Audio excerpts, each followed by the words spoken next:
Ladies and gentlemen, we want you to stand and we want you to make some noise. Ladies and gentlemen, let's go racing here at Knoxville. Only the best go 3 abreast. It is show time at Williams Grove Speedway. Ladies and gentlemen, boys and girls, here at Eldora Speedway, it's showtime! You got them for a breath. Often imitated, never duplicated. The greatest show on dirt, the World of Outlaws. It's time to sit back, relax, and enjoy because, ladies and gentlemen, it's showtime! Set to do battle for 30 laps. The green flag is waving.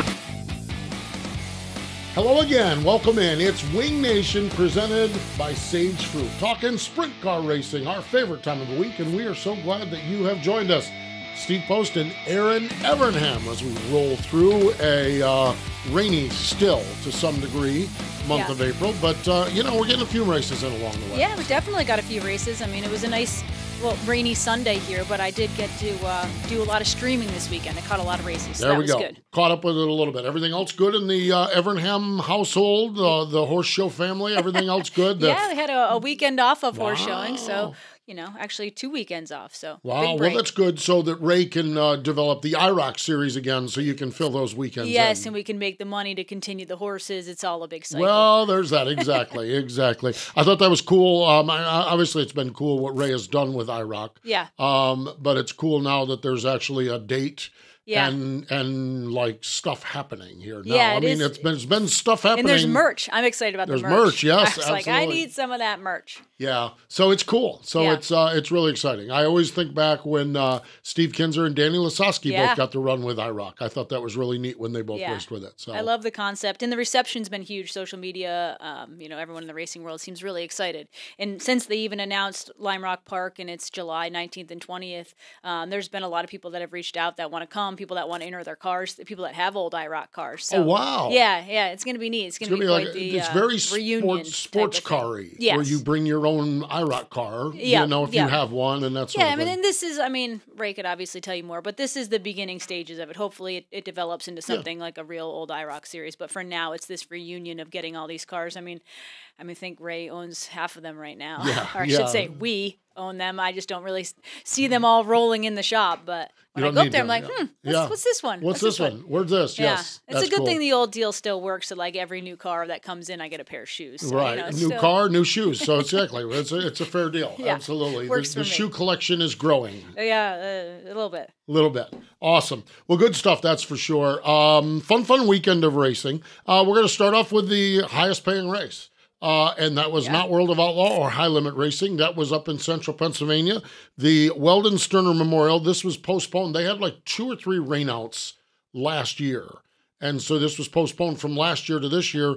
$20,000, and Anthony Macri, who we're going to talk to in a little bit. Yeah. Anthony Macri rolled to the win. It was a flag-to-flag win. But, man, he looks stout, that's for sure. He really does. Obviously won with High Limit, but coming back to PA, He's going to be tough to beat anywhere he goes this year. I think so. I really do. And I talked a little bit about it last week, and I look forward. I talked about him developing into a complete driver. I'm going to ask him where he thinks he is because it's obvious the young man has really gone to work. Yeah. Because he has really developed into something special. So, Anthony Macri, Freddie Raymer, Lucas Wolf, your top 3. Good to see Lucas Wolf up there in the 3rd spot. So, good stuff. World of Outlaw, NOS Energy Drink Sprint Cars. Aaron, a couple of different runs for the World of Outlaws. Yeah, they started Friday night at Paducah, the International Raceway. It was the last time they visited was 2012, and Sheldon Haudenschild got his 37th career win. He's 20th on the all-time lists. That, to me, seems crazy. Sheldon doesn't, again, seem old enough to have that many wins. Right, exactly. And here's the thing I think with Sheldon is we're like, where is he at? Mm-hmm. He's at a pretty good spot. Last year, for the whole year, they had 3 wins.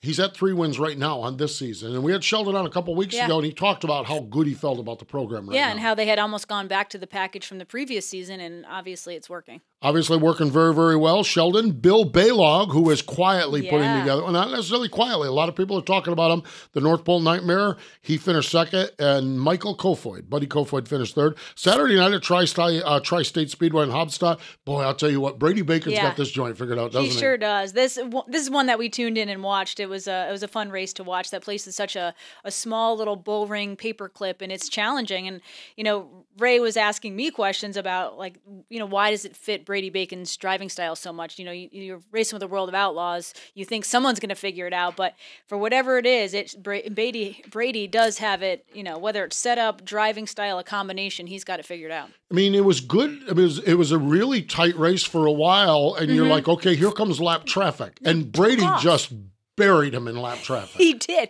Buried gravel. That's not an easy accomplishment. Buried David Gravel in lap traffic. So really good. So Brady Bacon, David Gravel, and Michael Buddy Kofoid Another again. one, yeah. Yeah. And a lot of top fives. A lot of top fives and a little drama over there as well on Friday night. A little excitement between him and David Gravel. So stay tuned. It's going to be interesting to see a lot of angst and anxiety out the course of the season. Yeah. High Limit Racing, they spent a couple of nights in Oklahoma.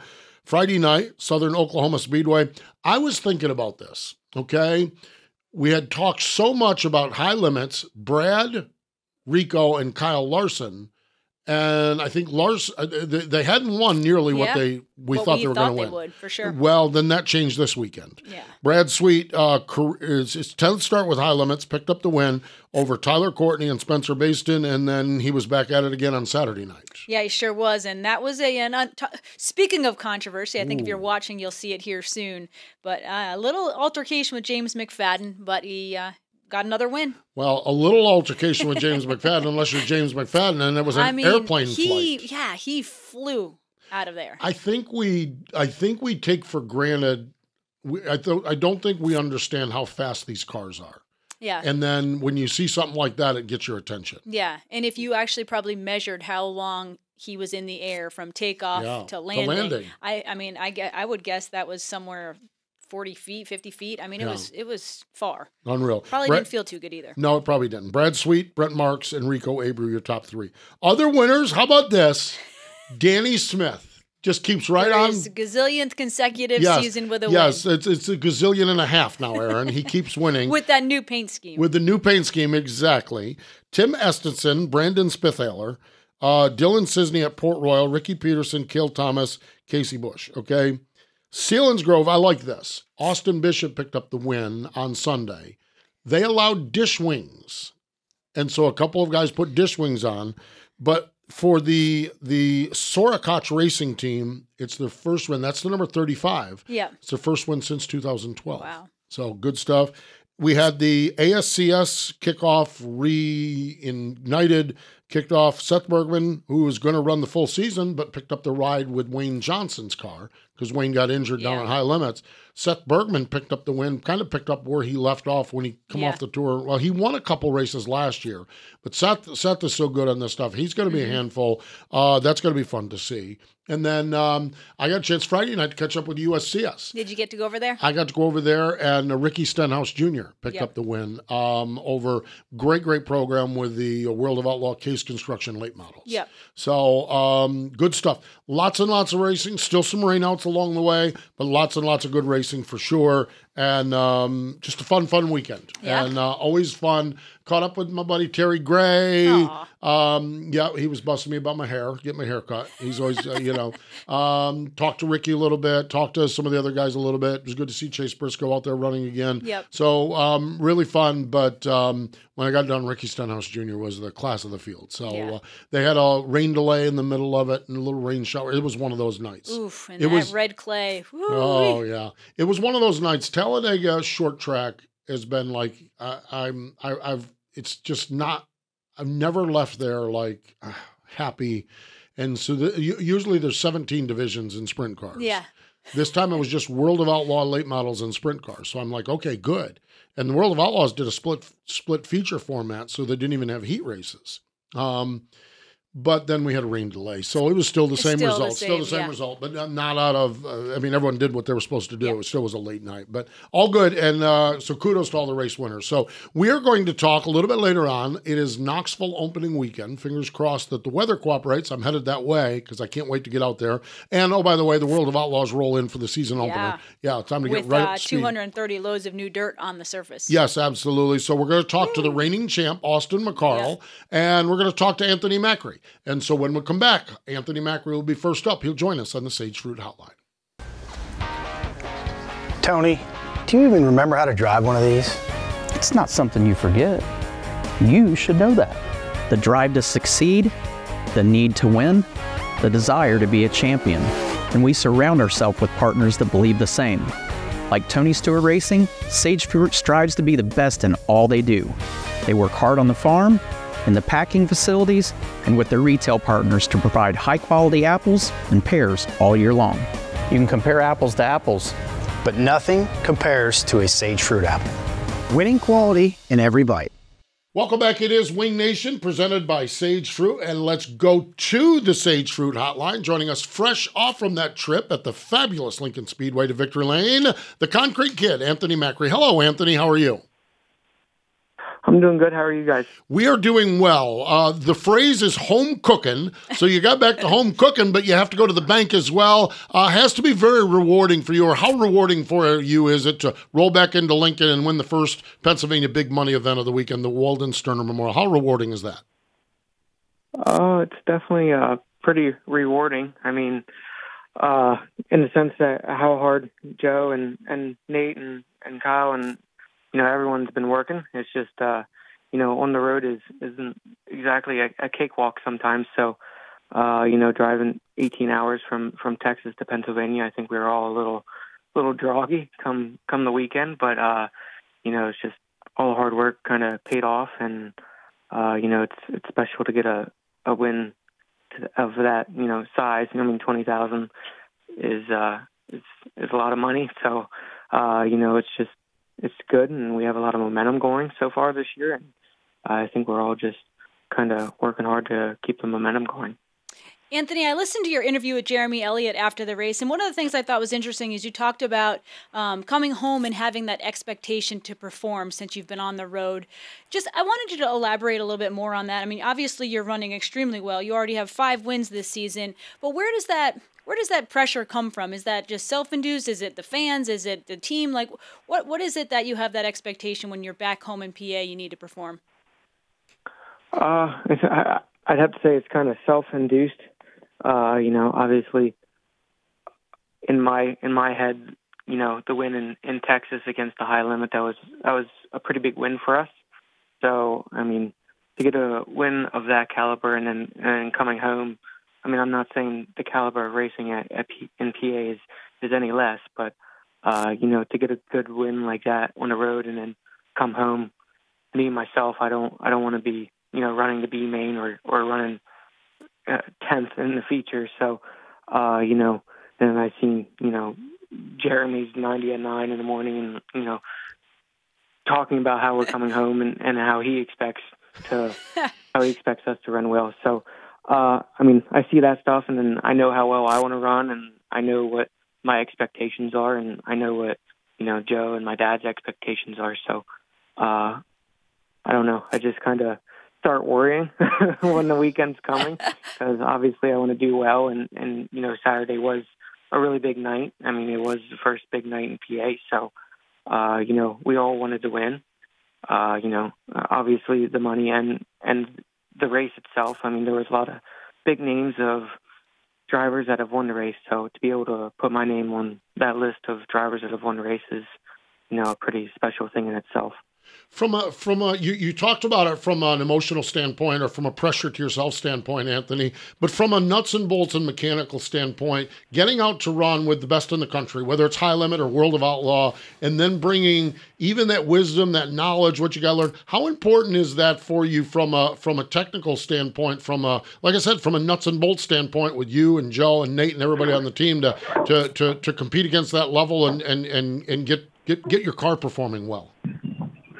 I mean, it's huge. Anytime you can run outside of PA and, expand your notebook per se. It's really big. I mean, you see different tracks and different conditions, and Joe and I, the learning curves are still there. I mean, at Red Dirt or whatever, we didn't exactly have the best of nights, and it was one of those nights where Joe and I kind of just tried some stuff come feature time just to try and get better. I mean, obviously it didn't work out that well, but just being out on the road, you learn a lot of stuff that you can take back home, and it just makes the car better in ways. And I feel like my driving kind of gets better on the road because to race with the Outlaws and high limit, you have to be on like kill mode every single lap. So one mistake could be the difference between running a top 5 or running 11s, because once you get out of a rhythm and 2 or 3 cars get by you, it kind of startles you. So I mean, you have to be on top of your game, mentally racing and physically racing. So it's really big to race outside of PA, and I don't know. It's just you learn a lot of different stuff on the road, and it obviously pays off when we come back home. That's for sure. Anthony, another takeaway I had from that interview with Jeremy Elliott was you talked about how much fun you're having, and you and Joe and Nate have almost like a brotherhood, I think you used as a term. I mean, it's no secret that not long ago you went through some transitions, and I'm sure a lot of emotions. How important is it for you at this point in your career to now be having fun with it and winning races? Like, that seems like you're now in a really, really good place. Yeah, I mean, I wouldn't say I wasn't having, fun before all the changes and stuff. It's just back to the whole, putting too much pressure on myself. I've learned to, kind of back off on that. I mean, I kind of wore myself out on the whole, expectations on myself. But, over the off season, I mean, all 3 of us working in the shop, I mean, it's, we see each other every day, so we're either going to become best friends or we're not going to be able to stand each other come forward. But everything just kind of clicked in the shop in the off season. I mean, there's not many days where we're not all laughing at something at some point throughout the day. So I mean, anytime everybody's loving and enjoying what they're doing, it's really huge. I mean, you got to be able to have fun at what you're doing and just enjoy it. I mean, Charlie Garrett, he has many sayings that have kind of stuck with me, and one of his sayings was, you got to love what you're doing to be any good at it. So if you're not enjoying what you're doing, then the success is not going to be there. And I think all 3 of us are just honestly having a really good time, and obviously the good runs are helping that situation. But I mean, even on the bad nights, it's just we always kind of find a way to laugh about something to make the pain of the night a little bit worse. But I don't know. It's just we're all having fun and everything's clicking. Good on you, man. That is awesome. That is for sure. Anthony, last week, I got thinking about this. Of course, we saw you early in your career. You'd go up to Port Royal. You'd put that right rear on the wall. And I don't mean by the wall. I mean on the wall. And then I go last year to the high limit race at 34, and you're tiptoeing around the bottom, braking and gassing and manning that. Then I go to Texas earlier this year, a couple weeks ago, and you just get into a brawl with Tyler, where you've got a technical racetrack. Turn 2 was crazy, and yet you gotta go to war with one of the best in the business, Tyler. My point last week was, I think what I see, you're evolving into a very diverse, great sprint car driver, and those are the successful ones. How do you feel like yourself, and how hard have you worked to develop those other skill sets beyond banging the boards at Port Royal, which you initially were known for? I'd say I definitely learned to tone down on the banging on the wall at Port Royal, just because obviously there were some big races that were lost because of that. Mm-hmm. And, obviously, races aren't always going to be one on the top. Sometimes you have to come down to the bottom. And I mean, you watch videos and you see, guys, you just see guys running the bottom and how efficient they are at doing it. And, me, myself, I knew that was something I had to, learn to kind of take my driving to the next level. So, you know, I just kind of, you know, focused a little bit more on being able to, you know, run the bottom better and what I had to do, and, you know, talk to a couple of other drivers as to, you know, what they do when they run the bottom. And, you know, the biggest thing is we kind of got our brake package to a point where I really like it, and it works for me. And, you know, as hard as I drive it into the corner, I need something to shut the car down on a dime. So, you know, Will Wood and, you know, Dave at Will Wood, he's been a huge part of that. So I think anytime he gets a phone call from him, he probably doesn't want to answer the phone, but, you know, he really got our brake program to a point where, I like it, and it, you know, suits my driving style and how I have to, you know, slow the car down to run the bottom. And, you know, Joe obviously gives me a really good car to run the bottom. And, as far as the rough tracks, I've kind of always liked the rough tracks just because you got to be crazy to some extent. So, you know, so the rough tracks don't really bother me other than, you know, physically sometimes. I mean, I think the last 5 laps of the feature in Texas, I held my breath, which is a bad habit of mine. I get all wound up and I hold my breath for a couple laps, and then obviously I get winded. But, you know, just to be racing with Tyler, I mean, obviously he's one of the best, if not the best car in the country right now. So, you know, to pass him, you know, you have to keep him behind you then. And obviously the way the track was coming out of turn 2, you didn't really exactly know where your car was going to go. You just hoped it went in the right direction.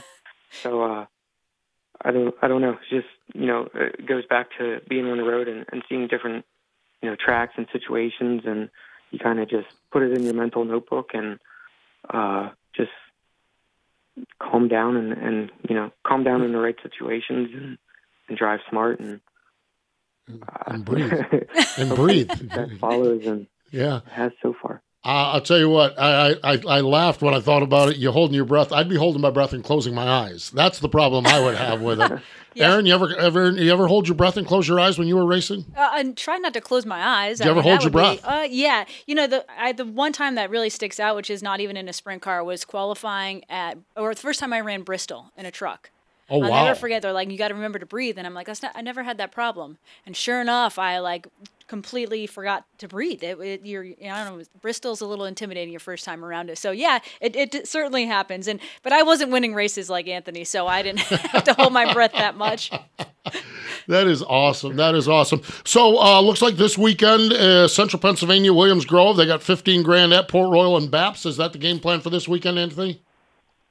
Yeah, we'll run all 3 this weekend at, you know, the Grove, Port, and Baps, and then I believe the weekend after that we're at Eldora with the Outlaws. So just kind of working in the shop right now to get ready for the 3-day weekend, and you know, crossing our T's and dotting our I's to hopefully have another good weekend. I'll tell you what, you talk about the joy you're having, the fun you're having on it. We're having a blast watching you. I mean, the racing what you guys are putting on, that race, I'm telling you, that race at Texas, I'm sitting in the stands, I'm losing my mind watching you and Sunshine go at each other. And what you did in turn number 3, I'm telling you what, that was so impressive. It really was. So, Anthony, congratulations on the success, the great start to the season. We appreciate the time joining us here on Wing Nation, and we'll talk to you down the road. All righty, thank you. There we go. The Concrete Kid, Anthony Macri, joining us here on the Sage Fruit Hotline. Man, oh man, he is rolling. He is rolling. And I mean, I obviously don't know Anthony well, but he seems very relaxed and in a good place.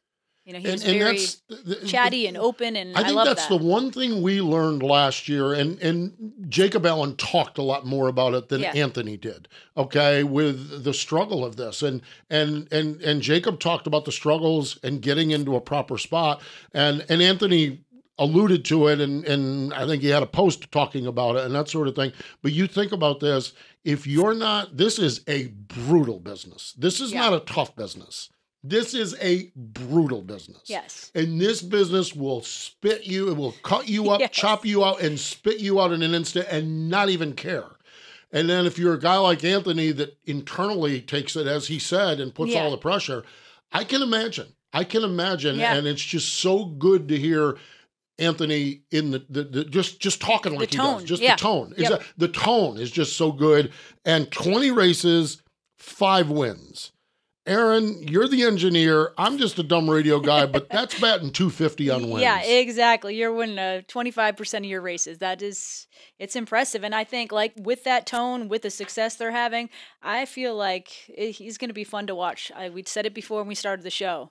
Yeah. They better watch out. Hang on. Batten down the hatches. As you say, batten down the hatches. That's exactly right. So we appreciate Anthony Macri joining us here on Wing Nation. We're going to step away. We're going to fast forward. We're going to preview Knoxville with the reigning champ, Austin McCarl. He joins us next. Tony, do you even remember how to drive one of these? It's not something you forget. You should know that. The drive to succeed, the need to win, the desire to be a champion. And we surround ourselves with partners that believe the same. Like Tony Stewart Racing, Sage Fruit strives to be the best in all they do.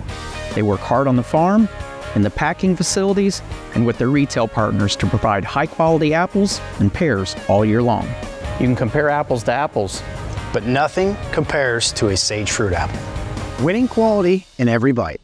Welcome back. It is Wing Nation presented by Sage Fruit. We're going to spin forward here because it is the World of Outlaws. It is Knoxville. It's the Knoxville season opener because the season opener got rained out. Yep. So it's all hands on deck this weekend. I'll qualify this right off the bat. We're also watching the weather and who knows what's going to happen. But the reigning champ from Knoxville Raceway, the Country Builders number 88 car, Austin McCarl joins us. Hello, Austin. How are you? Great, guys. Thanks for having me on. All right. So your season to date, we'll talk a little Knoxville stuff. Your season to date, 13 races in the 410. You've got a couple of 360 wins. How are you feeling? How's your sense? How's your feel as you get ready to kick off the season there at the home front? I'll definitely say I'm ready to get back to Knoxville, a place I'm familiar with for sure. It's honestly, this start of the year has kind of been everything I wanted it to be. I mean, I knew it'd be a little bit up and down, and but that was kind of the whole point. I've never really started racing that early. I mean, racing at the end of January in Florida was awesome. Was able to pick up a win. Felt like I was in contention to win all 3 nights there, and just cards didn't go my way or whatever. But I mean, that's kind of all you can ask for is being fast and drop the 410 in and kind of get your butt kicked with the Outlaws and all those big teams and stuff. But really, I feel like the start of the year has just been more of a growing period for me as a mechanic, almost more than anything. Just going to, I think everywhere we've been, I've never really raced at besides at Peevely during COVID or whatever, and I really didn't even remember that. And I felt like we made huge strides. I mean, just getting qualified killed us a couple weeks ago with those guys, but I felt like our race car was really good, and I tried some stuff that I've been kind of wanting to try and felt like I took a step forward, so that's good. So, it's been good. Last year I only won 3 races, and I've already got 2 wins this year, and we haven't even opened Knoxville yet. So I'm looking forward to Knoxville in the start of the summer. And I guess to answer your question, it's been kind of up and down, but that's kind of what I expected. And I'm really looking forward to getting rolling around Knoxville, around home. Austin, we just got off the phone with Anthony Macri, and one of the topics of conversation with him was being on the road. You mentioned getting your butt kicked by the World of Outlaws or High Limit, but how important is that? I know you said, if you go in there with the right expectations, you use it as a little bit of research and learning. How important is it to race with those guys to kind of know where the bar is set? Oh, I think it's huge. I mean, I don't know. I feel pretty confident rolling into Knoxville, just exactly what you said. I've raced 13 times or whatever it's been. And I mean, you're not racing, podunk local shows, no offense. I mean, you're racing with the best guys in the world every night and the best mechanics in the world every night. I mean, the best teams in general. I mean, it seems like everybody in the world's got money nowadays. I mean, it's kind of crazy, but I think it's, you want to be the best. You got to be with the best, and, you got to get your butt kicked by the best a little bit, I think, in our game. And, like I said earlier for the first question, mechanically, just learning how to mechanic and how to adjust. And, some of these places we go to, it's why the Outlaws are the best, right? They go see, a different racetrack sometimes every night or every other weekend. And, around home, you can kind of get complacent, or at least me going to Knoxville, Huset's, and you hone in on those 2 places or, stuff around home. And I know how to have my car when I unload, and I know, some adjustments to make during the night. You got to pay attention to the racetrack tendencies of the racetrack. And you go to these new places and the dirt's different everywhere you go. The shape's different everywhere you go. And you got to be on top of it 24/7. And I mean, that's why the Outlaws are the best and always will be the best. And it's just, I don't know. It's so hard. I think a lot of people think it's easy sitting from the stands, and I think that the common trending thing for the teams that are really kicking butt right now and succeeding is that they're great teams. I mean, it takes Eric with Brad Sweet in the 49 car. I really look up to Ricky Warner and Paul Silva and those guys. And when you've got a great team as a driver, you hop in that thing and you attack the corner because you're going to be solid. Phil Dietz and Macedo. I mean, so just trying to keep up with those teams, and for me, just trying to keep up with Phil Dietz and Ricky Warner and Paul Silva and those guys mechanically, and new stuff that's coming out that they're not afraid to try. And sometimes I get afraid to try stuff, but again, going back to the question, racing with these guys every night, they're not afraid to try stuff. And honestly, because you're going to race really soon. One negative thing about racing around home sometimes is you got to wait till the next week to go race, and those guys are racing 2, 3, 4 times a week sometimes, and that's how you really grow. And the tires are trending some way, and you can play with wings and blah blah blah. So no, being with those guys is everything, I think. You fascinated me with your answer, Austin, because you're the driver of the race car, but really you talked about the crew chiefs, and you said you've learned a lot mechanically. It sounds like that is a real passion of yours, the nuts and bolts and the mechanical aspect of the race car as well. Well, I mean, most of the time, to be honest with you, I feel like I'm racing those guys more than Carson Macedo or David Gravel or whoever. I mean, because I run my own team. I make every single decision on that race car. I mean, I fuel them. I mean, luckily sometimes I've got my boy, my hidden gem, Luke Heilman, that just lives in Knoxville, but he's got a full-time job and isn't with me all the time. He's great on motors, but, I fuel the engine and I make every shock decision, bar decision, where the wheel's at, what wheel, blah, blah, blah. So most of the time, I mean, not to sound whatever, but most of the time I feel like I'm racing those guys more than anything, just trying to keep up with Ricky and Phil and Paul and all these guys that are at the top of our sport mechanically wise. I mean, it's no, Cody Jacobs. I mean, how dare I leave him out? But, it's when the same cars are up front all the time. I mean, it's an army behind David Gravel gets out of the car and, gets the trophy and all the glory and whatever. And he's doing, you got to drive these things. This is still a sprint car. This is still a driver sport, I think, too. But to compete with those guys every single night and, outlaw racing qualifying is huge. When you unload and go to these new places and you're comfortable to go attack someplace you've never been, I mean, that's got to be an amazing feeling. Hopefully I can have that one day. But I mean, yeah, you got to keep up with these guys. They're always trying stuff and they're always pushing the envelope to the next thing. And man, it's like I don't know. It's tough. Sorry. Long-winded answer. No, it's a great answer. And to follow that up, Austin, it seems like it's kind of a passion of yours. Obviously, if you could have someone like Paul Silva or Ricky Warner working on your car and the finances were there, it would be a wonderful situation. But I think back to people like your father certainly was like that, and Sammy Swindell. There's a lot of old school drivers that were the crew chiefs. Is there a point that gets a little bit tricky because you know enough to be dangerous, or I don't know? Yeah. I feel like you want to focus on your driving, but you're focusing on the car. That just seems like it's a lot for you.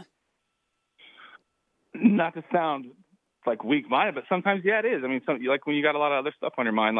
Honestly, at Peevely last week, I felt like I had a really good crew. I got my one guy with me all the time, Tyler, and I got a buddy of mine, retired guy that drives my truck great, but just pops in every now and then when he can to help me out, so I don't have to do all the truck driving. And I mentioned Luke earlier. That's Luke Heilman that's been with me for the last couple of years, and he's great on engine stuff. And last week I had all 3 of them at Peevely, and it was awesome. I felt like I had a real World of Outlaw crew. I could go hang out in my T-shirt van with my wife and sign autographs. And yeah, it takes a ton off you mentally when you're not worried about, should I put a half a turn in the high speed or what main pill's in the thing, or I got to keep up with the air all night, and then I got to go do my tear offs, and then I got to go watch the racetrack and try and decide where I want the wheel and, should we change a bar? I mean, how did I feel hot lapping? Sometimes it's hard, especially with the Outlaws, you hot lap and qualify so quick, you don't really have time, especially like a good example, place like Peevely, you have to go to the infield, and having a good crew is huge because sometimes, you don't have time to get out of the car. And like I was in the later sets, you want to get out, talk to your guys. Oh, this is how I felt.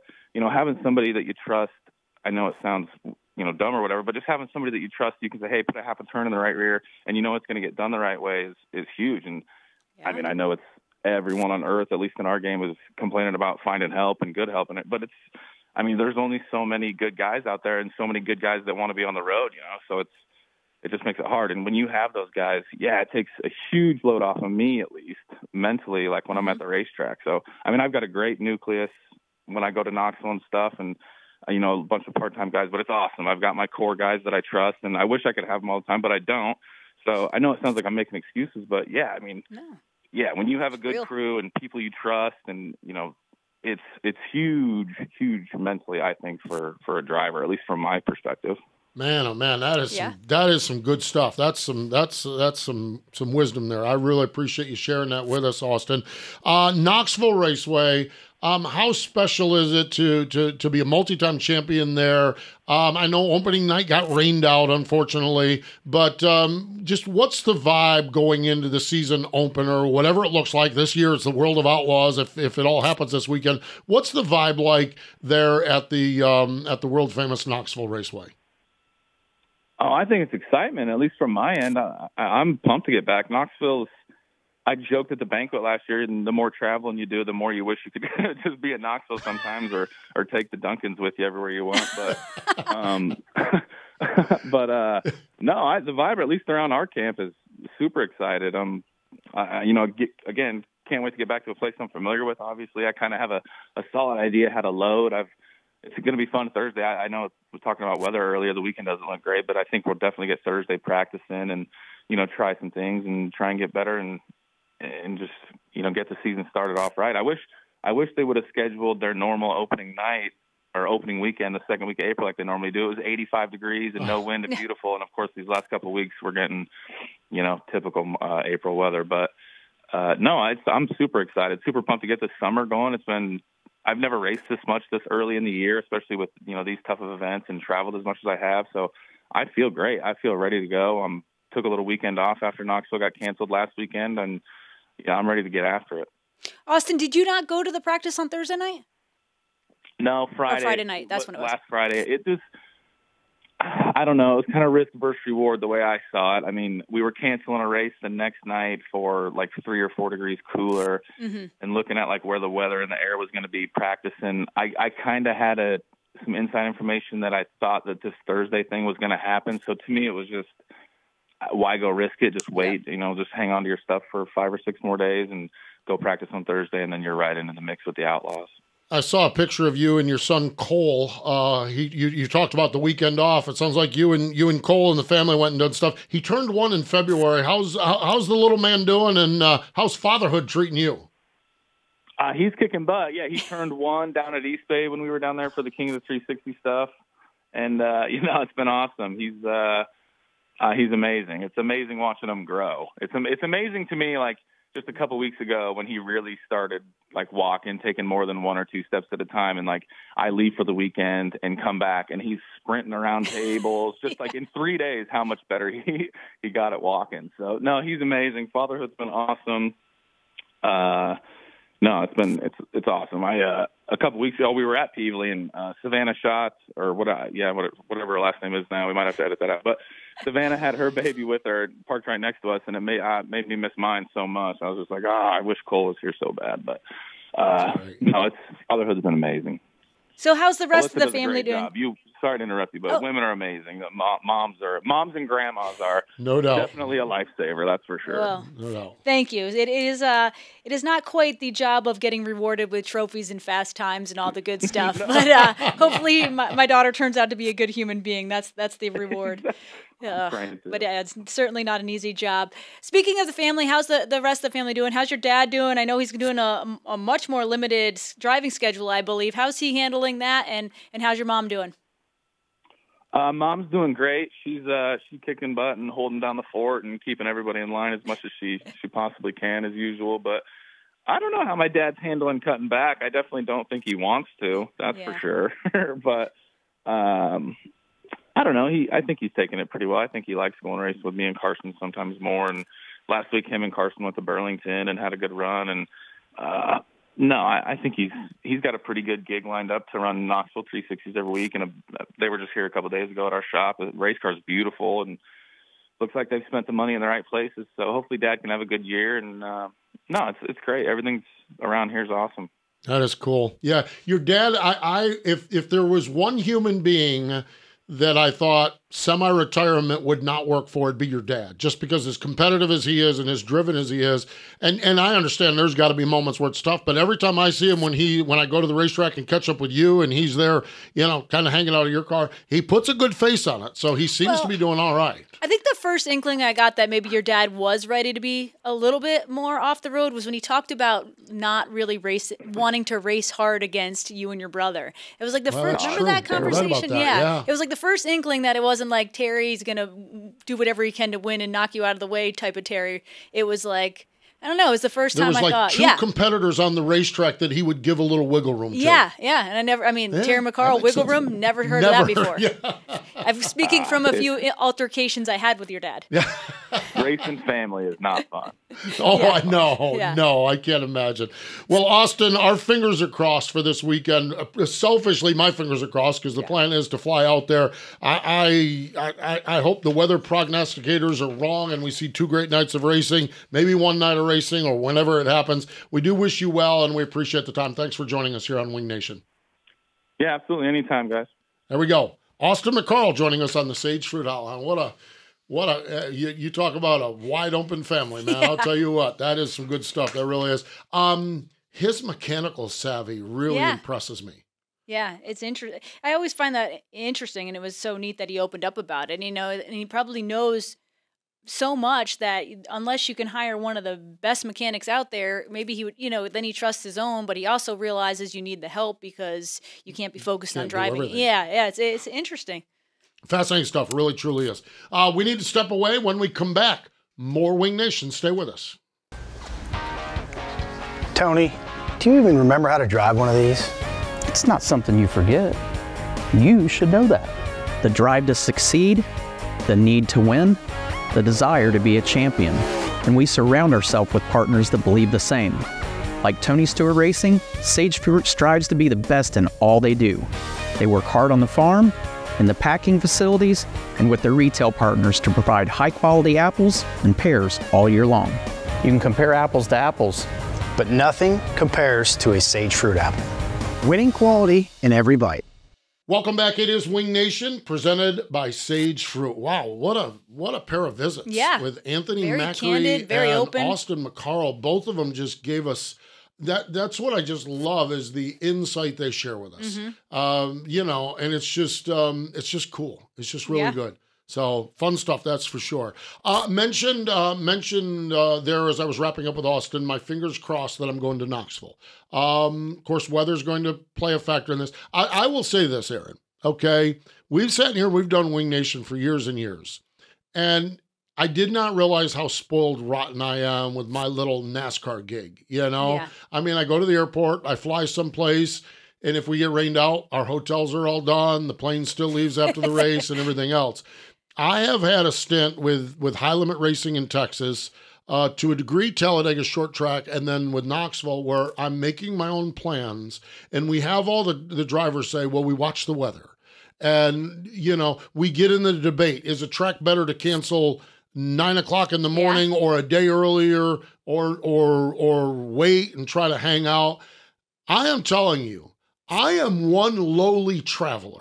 Okay, looking at making plans to go to Texas. When I went, I was going to do Friday and Saturday, and then Friday got rained out, so I had to change everything to do Saturday and Sunday. I had to change plane tickets in a rental car. Woe is me.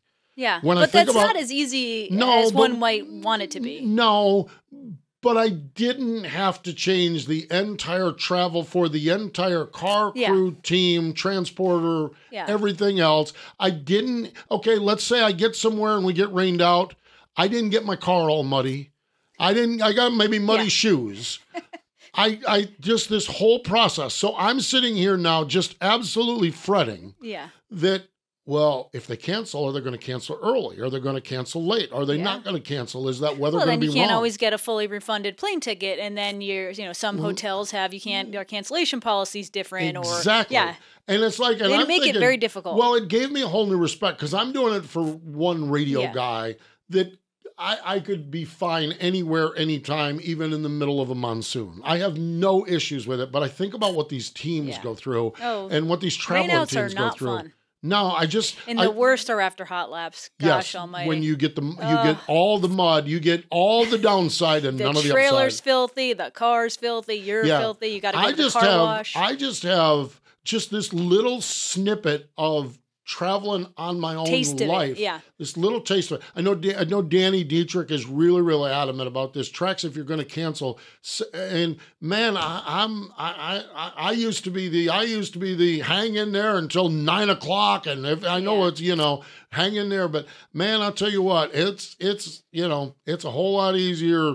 It's a whole lot easier changing flights from home than the middle of some airport somewhere. And that's just me. And so I have a lot of respect for it. The airlines don't make it easy. No, they don't. No, exactly. Let's be honest. Well, but then you think about it from a team perspective, burning all that fuel. Oh, yeah. There's just so much to it. So I mentioned this because this is the segment where we do the National Sprint Car Hall of Fame birthday calendar. Want to mention this.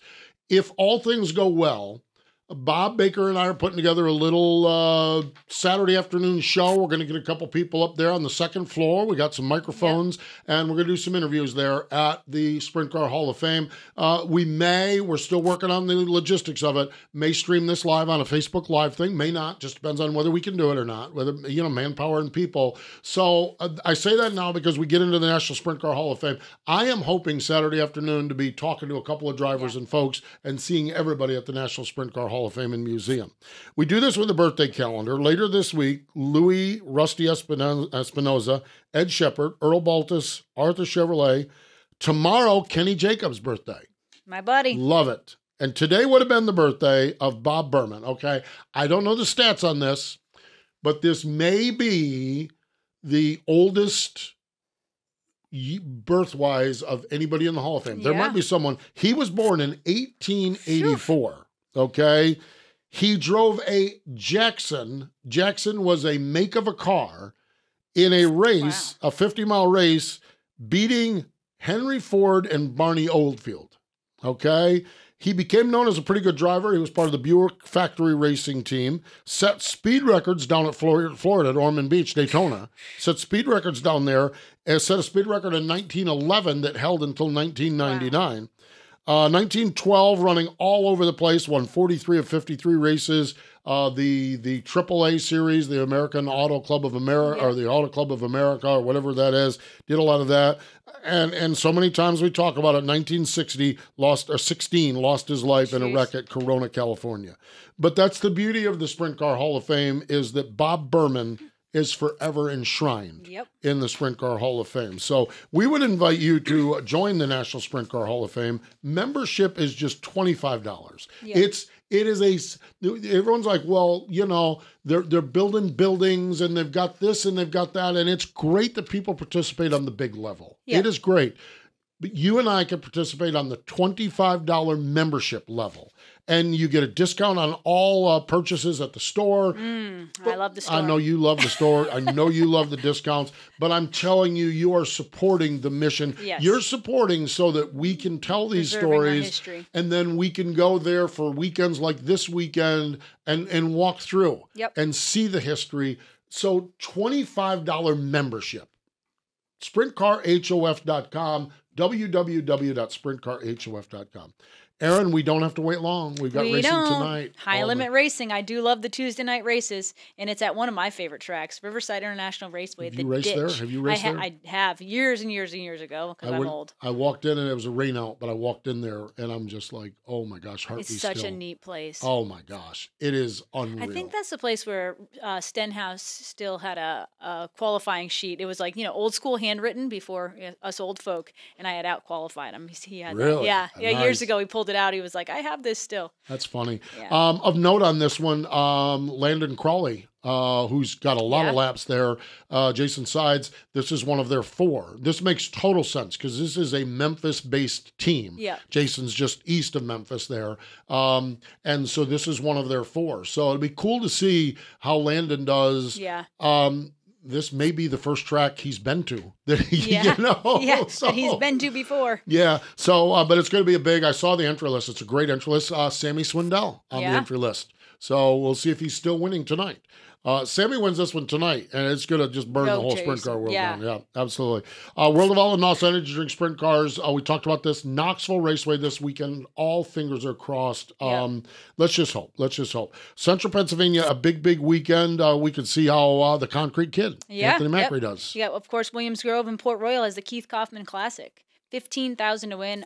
Lincoln and Baps also running. Nice stuff. MOA, Friday night, Lincoln, Illinois. Saturday night, Red Hill Speedway in Sumner, Illinois. And the Fast Series is Muskegum County in Ohio. Muskegum, it's a good one. Muskegum, Yeah. exactly. Yep. It's not like one of your top Not like faves. Sepulpa. You know, it's not like In Sheboygan. In Sheboygan. All your favorites. Oh, my favorite spots, yeah. It's fun times. It really is. And those are just some of them. There are a lot of races this weekend. So get out to your local sprint car track. Really, truly is important you do that. So, and if you're going to Knoxville, stop by and say hi and follow along with the Hall of Fame social media and our Wing Nation social media. If indeed we're able to get there and pull the Saturday afternoon thing off, we'll be seeing everybody on the second floor at the Sprint Car Hall of Fame. And it's going to be fun. Very cool. It's going to be awesome. Great stuff, that's for sure. Speaking of great stuff, again, Anthony Macri and Austin McCarl. Drivers. Thank you. Yes, thank you. We're all busy. Everyone's got stuff going on, but not only thank you for coming on, but thank you for really deep, thoughtful answers. I marvel at Anthony and Austin, the depth that they went. Yeah. They could have answered the questions in short answers and been perfectly good. They went long answers. Yeah, they could give some like candid, or some canned PR, corporate answer. PR corporate answers. I mean, you don't ever get any of those. No, we don't. Sprint cars are good. You're good, but no, boy, I was meaning maybe in your full time. Oh, once in a while, yes. Once in a while, my full time job will get yes. Once in a while, no. Love the authenticity, really, truly do. So you can follow our social channels: Facebook page, group, Twitter, X, whatever you want to call it. All of our shows are on YouTube. We have a YouTube channel. We have all of that. Instagram. Craiger's got an Instagram folder for us too. Yep. I gotta get. He gave me the handle for it, and then I'm a dummy and forgot it. So, because I'm really starting to like Instagram a lot more. I'm starting to like Instagram a lot more than some of the other platforms. Yeah, you don't always have to get their opinions. You just get the visual. No, you just get the visual. And sprint cars are like good. other people's opinions. Sprint cars are good for pictures, aren't they? Yes. Yes. So there you go. So we're all over the place, that's for sure. She's Aaron Evernham. I'm Steve Post. We appreciate Anthony Macri and Austin McCarl for joining us this week. More important than all of that, though, thank you for joining us here on Wing Nation, presented by Sage Fruit.